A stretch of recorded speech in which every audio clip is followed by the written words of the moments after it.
जय हिंद दोस्तों, open study Gurukul में आपका स्वागत है।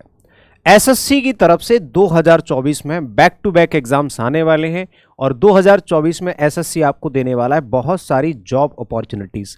तो मेरे भाई साहब, अब एसएससी का दौर जो है शुरू हो चुका है। जनवरी निकल गया है, फरवरी की शुरुआत हो चुकी है और इस फरवरी में एक नोटिफिकेशन नहीं, दो नोटिफिकेशन आने वाले थे, लेकिन अभी तक एक भी नहीं आया। लेकिन आप कितने तैयार हैं ये आपको जानना जरूरी है।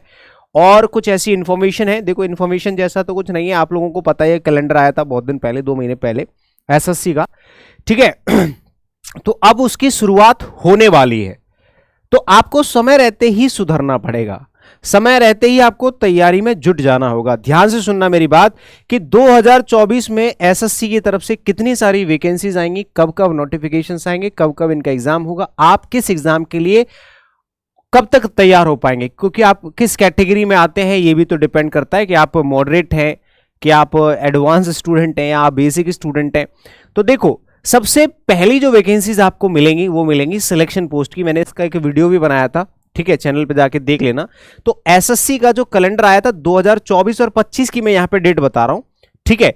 2024 और 25 में कौन कौन से एग्जाम्स होने वाले, ध्यान से सुनिएगा। देखो, सबसे पहली वैकेंसीज आपको मिलने वाली है सिलेक्शन पोस्ट की। ये क्या होता है, हर साल निकलती है और इसका हर साल एक फेज बदलता है। जैसे अभी इससे पिछली 2023 में सिलेक्शन पोस्ट फेज 11 की जो है वैकेंसीज आई थी और उनके बहुत सारे बच्चों के सिलेक्शन हुए हैं, ठीक है ना। अब आने वाला है फेज 12। अब इसका जो नोटिफिकेशन आने वाला था वो 1 फरवरी को आने वाला था। कब आने वाला था? 1 फरवरी को आने वाला था भाई, 1 फरवरी को इसका नोटिफिकेशन आने वाला था, लेकिन नहीं आया। इसका मतलब है कि फरवरी के एंड तक कभी भी इसका नोटिफिकेशन आ सकता है, अभी से एंड तक, ठीक है। कब आएगा? आज भी आ सकता है, कल भी आ सकता है, परसों भी आ सकता है, कभी भी आ सकता है, लेकिन फरवरी में इसका नोटिफिकेशन आपको मिल जाएगा। अब जैसे ही इसका नोटिफिकेशन आएगा, इसमें वैकेंसीज, आपकी एलिजिबिलिटी तो साफ साफ है इसमें, तो 10th से लेके 10+2 से लेके आप ग्रेजुएट तक इसमें फॉर्म भर सकते हैं, ठीक है। अच्छी अलग अलग पोस्ट होती है, मैंने पूरी डिटेल में बता रखी है चीजें, आप दूसरे वीडियो को देख लेना। और इसका जो एग्जाम होगा वो 2024 मई में होगा, यानी कि अभी है फरवरी, तो मार्च अप्रैल मई 3 महीने में आपका पेपर हो जाएगा।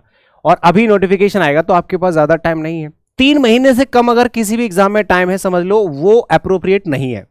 3 महीने उन लोगों के लिए ठीक है जो मॉडरेट है या एडवांस स्टूडेंट है, बेसिक स्टूडेंट्स के लिए 3 महीने है ही नहीं है, ठीक है ना। इसके तुरंत बाद जो मेजर एग्जाम होता है सीजीएल का, एसएससी का, वो होता है सीजीएल और सीपीओ, जो ग्रेजुएट लेवल पे होते हैं। तो सीपीओ का जो नोटिफिकेशन आएगा वो आपको 15 फरवरी के आसपास मिल जाएगा। जो कैलेंडर में डेट दे रखी है वो 15 फरवरी की दे रखी है। अब उसके आगे पीछे भी हो सकता है, लेकिन ये गारंटी है कि फरवरी में ही इसका नोटिफिकेशन आना चाहिए, मोस्ट प्रोबेबली, ठीक है। अब इसका भी एग्जाम आपका सेम मंथ में होने वाला है। अब देखो, जो अभी अगर हम बात करें कि सीपीओ का जो एग्जाम होगा, सीपीओ में क्या होता है, दिल्ली एसआई की और जो आपकी सेंट्रल पुलिस फोर्सेस होती हैं उसमें वैकेंसीज फिलअप होती हैं। यहां पे आपको ग्रेजुएशन आपको चाहिए होती है।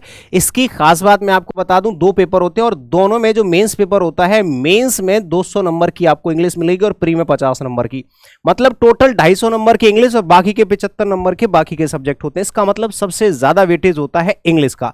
तो इंग्लिश की मैं प्रॉपर एक अलग से पर्टिकुलर सीपीओ के ऊपर एक स्ट्रेटेजी देने वाला हूं कि आप कम से कम टाइम में, यानी कि 70 से 80 दिन जो आपके पास बचे हुए हैं, अभी आपके पास 3 महीने बचे हैं, आधा फरवरी निकल गया है, ठीक है, और आधे मई में एग्जाम होगा, यानी कि मई को भी छोड़ दें, फरवरी को छोड़ दें, तो 2 महीने हैं। अब दोनों में से 10-10 और दिन निकाल लोगे तो 15 दिन मैक्सिमम आप और निकाल सकते हैं। टोटल आपके पास दिन होंगे 80 दिन। 80 दिन में आप अपनी तैयारी कैसे मजबूत कर सकते हैं, इसकी मैं अलग से एक स्ट्रेटेजी बना के दूंगा कल या परसों में सीपीओ के लिए स्पेशली। तो 2 एग्जाम के फरवरी में नोटिफिकेशन आने वाले हैं और मई में दोनों एग्जाम्स होने वाले हैं। इसके बाद आपका एग्जाम होने वाला है क्या, जूनियर इंजीनियर का, यानी कि एसएससी जेई का जो एग्जाम होता है, इसका भी नोटिफिकेशन आने वाला था। इसका आएगा आप लोगों का फरवरी के लास्ट में, लेकिन एग्जाम जो होगा ये मई, भाई जब फरवरी के लास्ट में नोटिफिकेशन है ऑब्वियसली मई के बाद में एग्जाम होगा, जून में इसका एग्जाम होगा, यानी कि इसके लिए भी टाइम नहीं। इसके लिए ज्यादातर लोग जो है अप्लाई नहीं करते, मतलब जो कॉमन स्टूडेंट्स होते हैं वो इसके लिए अप्लाई नहीं करते। फिर जो आपका एग्जाम होगा, एक और मेजर एग्जाम, वो होने वाला है आपका सीएचएसएल का। इसमें 10+2 क्वालिफिकेशन होती है, तो ज्यादातर स्टूडेंट्स इसके लिए अप्लाई करते हैं और करने भी चाहिए, ठीक है ना। 10+2 वाले जितने भी स्टूडेंट्स हैं वो इसके लिए अप्लाई करते हैं।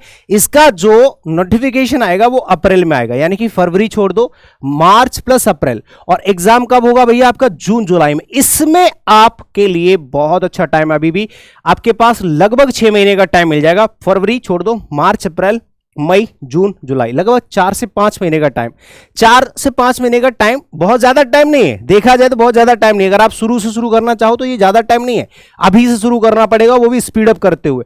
कॉम्प्रोमाइज बिल्कुल भी नहीं चलेगा अगर फ्रेशर स्टूडेंट्स हैं तो, ठीक है ना। और अगर थोड़े से ठीक ठाक है तो भी आपके लिए ज्यादा टाइम नहीं है। बहुत ज्यादा एडवांस स्टूडेंट हो तो कह सकते हैं कि सर हाँ ठीक है, कर लेंगे 1-2 महीने बाद, ठीक है ना। सीजीएल की तैयारी कर रहे हो काफी दिनों से, सालों से, तो आपके लिए हो सकता है टाइम ज्यादा ना हो, ठीक है, मतलब ज्यादा हो, सॉरी। तो सीएचएसएल का नोटिफिकेशन आपका आएगा अप्रैल में, एग्जाम होगा जून और जुलाई में। इसके बाद आता है आपका एक और सबसे बड़ा एसएससी का एग्जाम जो मैंने हाईलाइट कर रखा है, वो हमारा सीजीएल। और उससे पहले आपका एमटीएस का पेपर होगा। एमटीएस का नोटिफिकेशन आएगा आपका मई में, मतलब कुछ एग्जाम तो मई में होने वाले हैं और एमटीएस का नोटिफिकेशन मई में आएगा। एमटीएस का और जीडी का एग्जाम हमेशा लास्ट में होता है, ठीक है ना।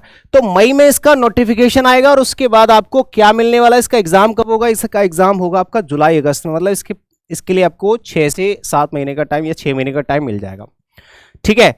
और सीजीएल के लिए भी आपके पास ज्यादा टाइम नहीं है। देखो भाई सीरियसली मैं बता रहा हूं, जो भी एसएससी सीजीएल एस्पिरेंट्स है मेरे भाई, बात को ध्यान से सुन लो।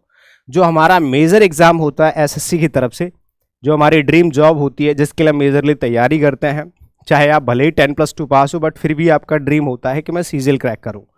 तो सीजीएल के लिए आपको अत्यंत सीरियस यानी कि गंभीर होने की जरूरत है।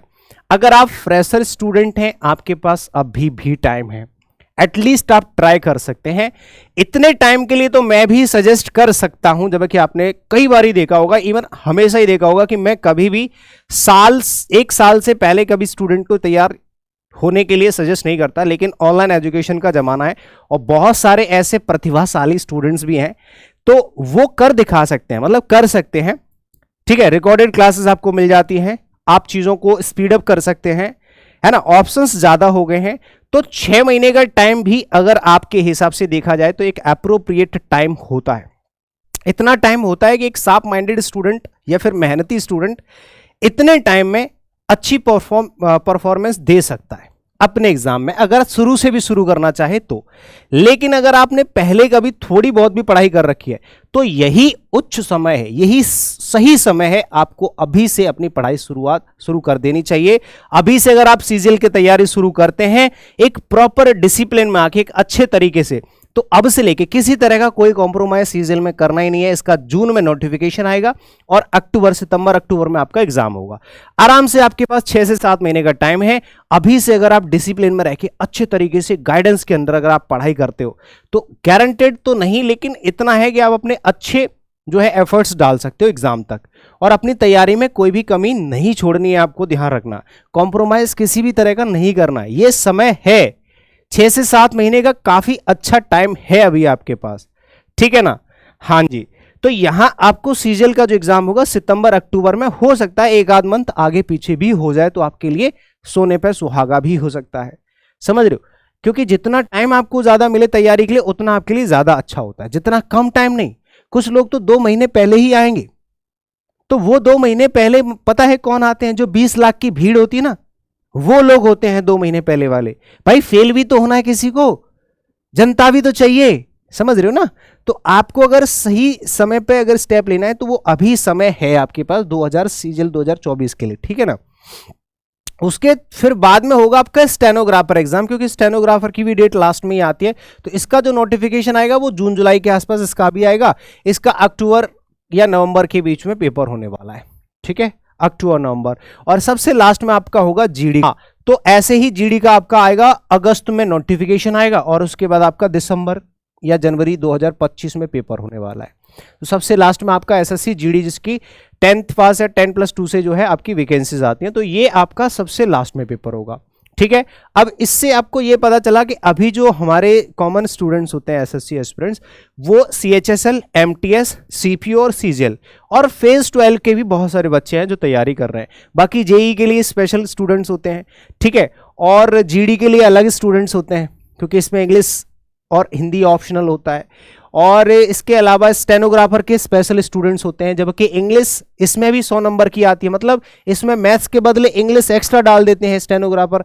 तो इंग्लिश के लिए मैं आपको प्रॉपरली तैयार कर सकता हूं, किसी भी तरह से आप मेरे से पढ़ सकते हैं, चाहे घर बैठ के पढ़ लो या मेरे पास आके पढ़ लो, आपके पास सारे ऑप्शन हैं। मैं आपको किसी भी तरह का प्रमोशन करके ऐसे करके नहीं बताना चाहता, बट एक्चुअली कोई भी बात जो आपके हित में हो सकती है मैं वो बताऊंगा। आपको सारे के सारे सब्जेक्ट्स को लेके चलना है, ध्यान रखना, ठीक है। आपको आपके जिस भी एग्जाम के लिए तैयारी करोगे आपको बस स्टेनोग्राफर को छोड़ के, उसमें मैथ्स नहीं आती है, उसके लिए स्टेनो सीखनी पड़ती है। बाकी सभी एग्जाम्स का जो सिलेबस है वो लगभग कॉमन होता है सीपीओ को और स्टेनोग्राफर को छोड़ के। सीपीओ में इंग्लिश एक्स्ट्रा आ जाती है, सारे सब्जेक्ट के बदले इंग्लिश डाल देता है मेंस में, और स्टेनोग्राफर में भी प्री में जो है इंग्लिश डाल देता है मैथ्स के बदले, और अलग से स्टेनो का आपका पेपर ले लेता है, स्किल टेस्ट, ठीक है ना।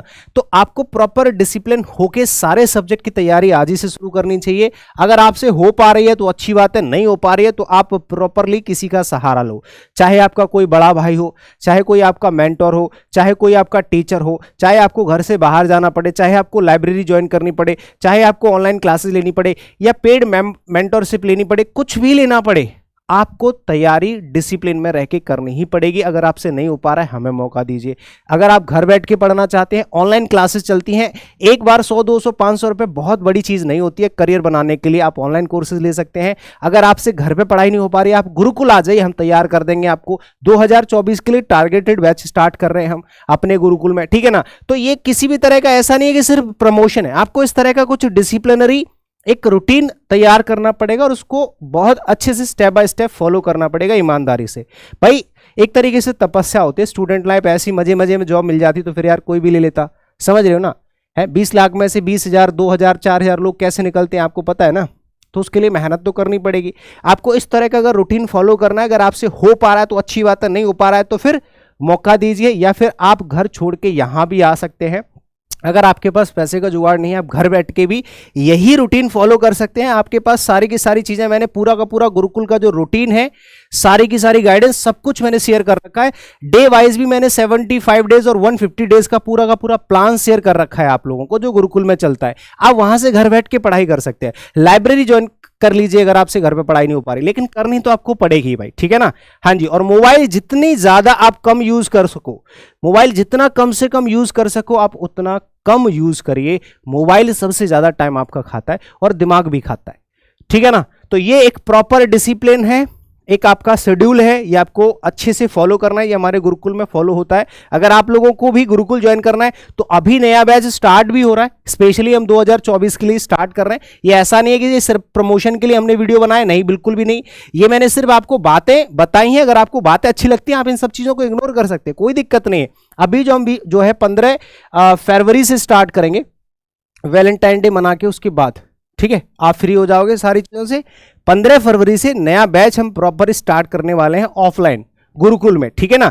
ये टारगेटेड रहेगा 2024 सीजीएल के लिए, ठीक है ना। कॉन्टैक्ट नंबर आपके पास दे रखे हैं, यहाँ आपको सारी चीजें मिल जाएंगी। और अगर ऑनलाइन पढ़ना चाहते हैं, आपको लगता है कि सर यहाँ नहीं आ सकता, तो आप घर बैठ के कोई भी इंग्लिश का फाउंडेशन बैच लेके पढ़ सकते हैं, रिकॉर्डेड बैच लेके पढ़ सकते हैं। बाकी ये जो बैचेस के बारे में बताना मेरा कोई भी मोटिव नहीं था। मेरा मोटिव सिर्फ इतना था कि मैं आपको ये बताऊं कि देखो बैक टू बैक एग्जाम्स आने वाले हैं, ठीक है। बैक टू बैक आपको नोटिफिकेशंस मिलने वाले हैं, तो आप नोटिफिकेशन का इंतजार ना करें, क्योंकि लास्ट नोटिफिकेशन, जो लास्ट वाले एग्जाम का भी नोटिफिकेशन है ना, या पहले वाले का भी, तो भी आपके पास मैक्सिमम 6 महीने का टाइम है, उससे ज्यादा का टाइम ही नहीं है आपके पास, समझ रहे हो ना। तो कहने का मतलब है कि आज ही शुरुआत करनी पड़ेगी आपको। किसी भी तरह से, किसी भी टीचर से पढ़िए, किसी भी इंस्टीट्यूट से पढ़िए, गाइडेंस का सहारा लीजिए, सीनियर्स का सहारा लीजिए, टीचर्स का सहारा लीजिए, लेकिन आपको प्रॉपर डिसिप्लिन होना पड़ेगा, ठीक है ना। चाहे घर बैठ के पढ़ाई कीजिए, कोचिंग जाके या गुरुकुल जाके, कैसे भी करके। टाइम बहुत कम है, अब ज्यादा टाइम नहीं रहा, ठीक है ना। तैयार हो जाओ और लग जाओ। जय हिंद।